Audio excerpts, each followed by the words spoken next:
Bonjour à toutes et à tous, bienvenue dans cette nouvelle vidéo où je suis ravi de vous retrouver pour un mystère des plus déstabilisants. Et une histoire pour laquelle j'espère bien obtenir vos opinions en commentaire à la fin, car vous allez voir que le débat pourra être largement ouvert suite à cette vidéo. En tous les cas, n'hésitez pas à liker cette vidéo et à vous abonner en activant la petite cloche pour ne pas manquer la suite du contenu qui arrivera. Et je vous garantis qu'il y a des vidéos très frissonnante à l'avenir. Et maintenant que tout ceci est dit, plongeons dans ce récit perturbant.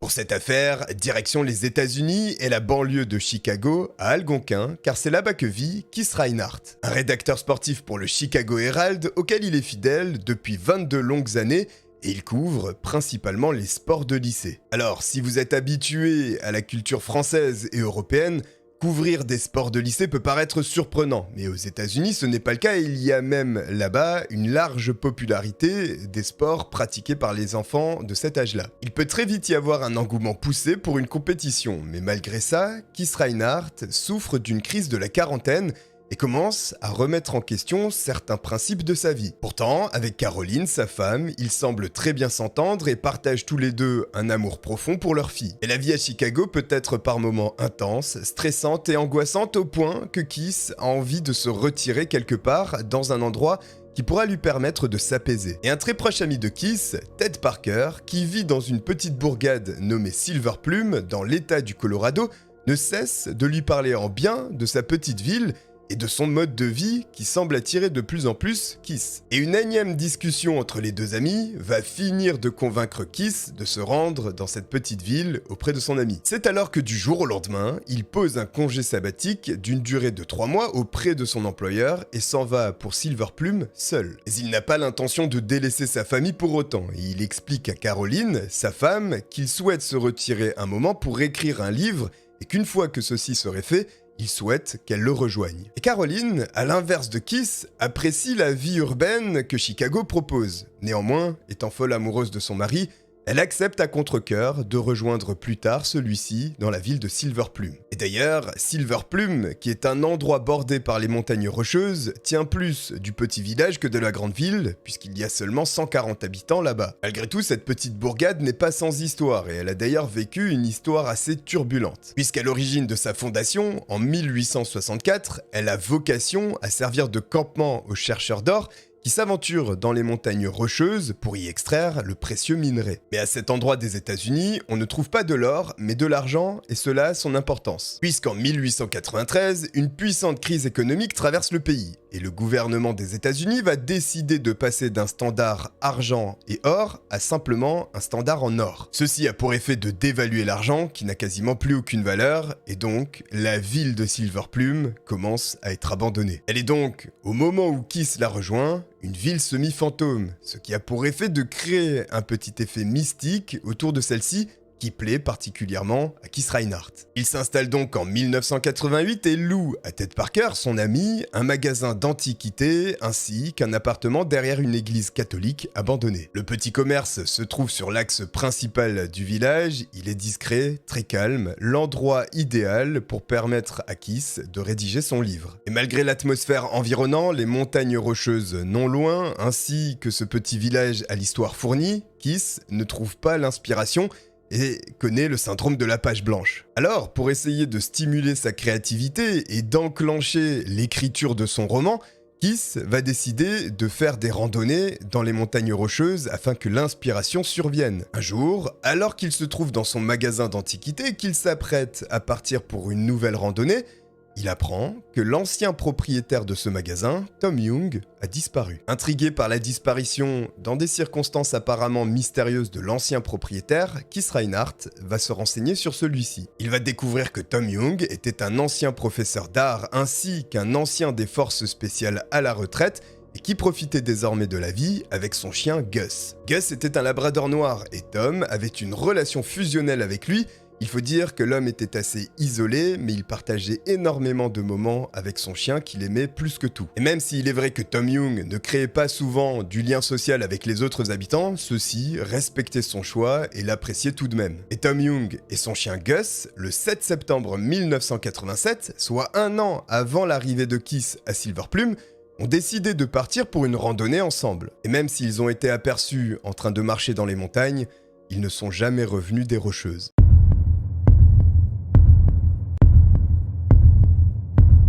La disparition est aussitôt signalée et une rumeur insistante fait surface selon laquelle Tom Young aurait décidé de se rendre en Europe. Ce qui paraît surprenant puisqu'aucun membre de la famille de Tom Young n'a entendu parler d'une telle excursion et que lorsque la police s'est mise à rechercher celui-ci, ils n'ont trouvé à aucun endroit et aucun pays en Europe de traces de Tom Young. Et aucun billet d'avion au nom de Tom Young n'a été retrouvé non plus, faisant ainsi tomber cette rumeur sans fondement. Attiré par cette curieuse affaire, Keith Reinhardt va alors interroger son ami Ted Parker sur les possibles raisons de la disparition de Tom Young. Il va faire de même également avec les habitants du village de Silver Plume. L'homme est d'ailleurs tellement pris dans ce mystère qu'il en abandonne son roman initial et décide de repartir à zéro pour en créer un sur la base de l'histoire de Tom Young. Le personnage principal de sa nouvelle histoire sera un mélange entre Keith et Tom, et il se prénomme Guy Gypsum. Le 31 juillet 1988, des chasseurs locaux retrouvent des ossements en pleine nature à peu près 1 heure du village de Silver Plume. Des enquêteurs sont alors déployés sur place et ils découvrent un impact de balle sur le crâne qui gît à proximité d'un arbre. Un Smith & Wesson modèle 36 ainsi qu'un sac à dos sont retrouvés non loin de la zone. Et les ossements sont particulièrement nombreux, ce qui intrigue les enquêteurs qui vont alors envoyer ceux-ci à un laboratoire d'analyse qui va conclure que ce sont les restes de Tom Young, mais également de son chien, Gus. Il confirme par ailleurs que la mort de l'homme ainsi que du chien sont dues aux impacts de balles retrouvés sur ces ossements. Le Smith & Wesson est alors analysé, notamment au travers de son numéro de série, et il s'avère que Tom Young l'avait acheté 4 jours auparavant. Cette découverte, en surplus de celle des conclusions de l'autopsie, amène les policiers locaux à penser que Tom Young avait décidé de mettre fin à ses jours. Mais les habitants de la région sont très sceptiques sur ce point, ainsi que les membres de la famille de Tom Young, qui considèrent pour leur ensemble qu'il n'avait en aucun cas le comportement d'une personne qui avait l'intention de passer à l'acte. Les sentiments exceptionnels que Tom Young avait développés pour son chien viennent là aussi mettre à mal cette théorie, parce qu'il est impensable pour la majorité des gens, si ce n'est l'unanimité, que Tom Young eût été capable de faire du mal à Gus. Enfin, l'élément qui vient ajouter une grande part de mystère sur cette affaire, c'est que les dépouilles avaient été recouvertes par une bâche. Or, s'il y avait eu là la volonté de mettre fin à ces jours, comment est-ce qu'il est possible qu'une bâche recouvre ces ossements? Hormis le cas évidemment où quelqu'un les aurait retrouvés et décidé de les recouvrir sans prévenir qui que ce soit, néanmoins, la probabilité d'une telle chose reste faible. Le 3 août 1988, Keith Reinhardt, quant à lui, reçoit un appel de son employeur qui va essayer de le faire revenir en lui proposant une promotion. Il lui explique qu'il va devenir le rédacteur en chef et couvrir exclusivement la fameuse équipe de basketball des Chicago Bulls. Une très belle promotion et malgré le fait que Keith Reinhardt se sente bien à Silver Plume, il commence à envisager de rentrer à nouveau à la ville.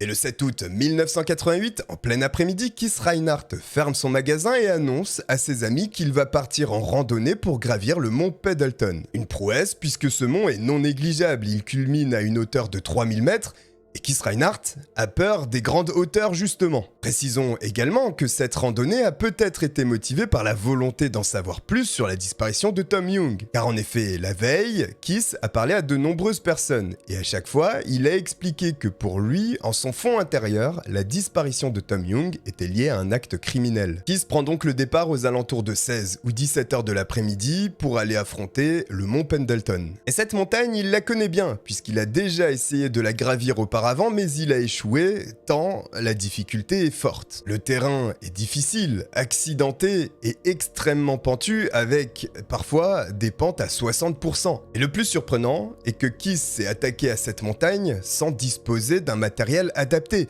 Il avait simplement une paire de baskets et des vêtements qui n'étaient pas suffisants pour affronter les températures aléatoires de la montagne. Et s'il avait eu réellement l'intention de tenter l'ascension du mont Pendleton, eh bien, il aurait très certainement vu ses plans contrecarrés une nouvelle fois par la nature. Ted Parker, d'ailleurs, ne le prend pas au sérieux lorsque Kiss lui annonce ça. L'ascension dure à peu près 6 heures, il part aux alentours de 16 ou 17 heures, et pour lui, c'était juste une blague. Pourtant, Keith Reinhardt lui a bien affirmé que s'il n'était pas de retour aux alentours de 22 heures, il devait appeler les secours parce qu'à ce moment-là, cela signifie que quelque chose lui était arrivé. Et Keith Reinhardt était bien déterminé à faire sa randonnée, et il s'est alors dirigé vers les montagnes rocheuses, comme il l'avait annoncé. Et le lendemain, au matin du 8 août, il n'y a toujours pas de traces de Keith, où que ce soit.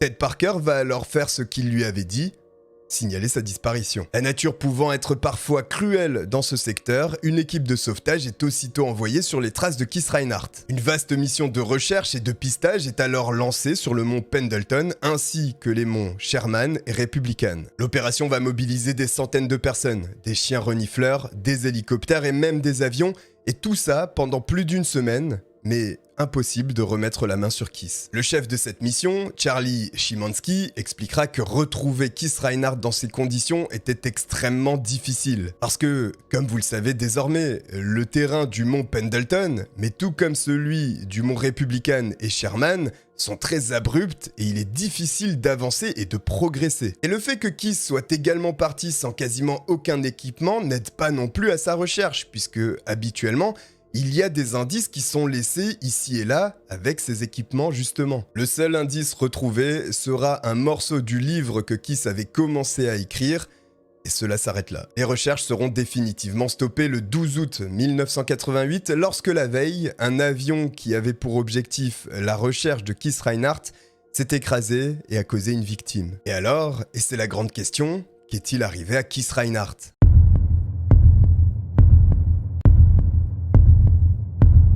Au fil des années, de nombreuses théories vont émerger, et évidemment, à l'instar de Tom Young, il est considéré que Keith aurait pu mettre fin à ses jours. Et si cette théorie, pour Tom Young, pouvait être envisagée par la police, elle l'est totalement exclue en ce qui concerne Keith Reinhardt. C'était un homme avec une famille, qu'il aimait, une femme et une fille, il avait un bon emploi, il envisageait de retourner à son travail justement.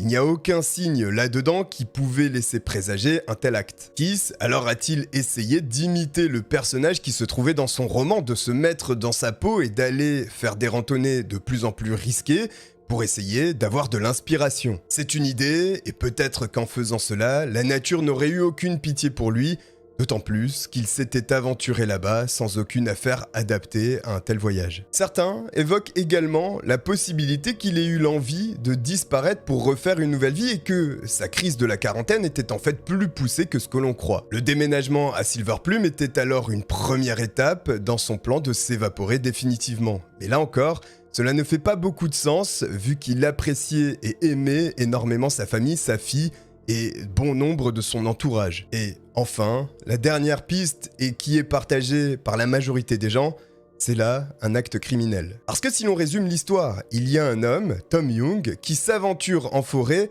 disparaît et retrouvé un an plus tard avec des impacts de balles. Ces impacts sont également la cause du décès, et une semaine plus tard, après la découverte de cette dépouille, Keith Reinhardt s'aventure lui également dans cette forêt. Il possède le même magasin, est intrigué par la disparition de Tom Young et décide d'enquêter dessus pour rédiger un roman à ce propos. Et à son tour, disparaît également.